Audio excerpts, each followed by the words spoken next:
got a couple different lights. This bottom light lets you know when your salt is good in the pool. So right now it's solid green. You have good salt in the pool. It's producing chlorine like it's supposed to. You always want solid green. Your cell light lets you know when it's producing. So your output here is how often it's producing chlorine to the pool. When it is actively making chlorine, your cell light will be lit up green. Otherwise, that cell light's just going to be off and you're just not making chlorine, then that's fine. Now your flow light lets you know when you have enough flow coming through here to actually turn it on and let it produce. So right now your flow light's red because that pump is off, but when that pump is on, your flow light should always be green.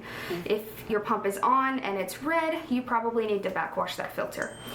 And then your output, if you are reading low when you're testing your chlorine, you may need to adjust your output. You'll do that using your less and more buttons here.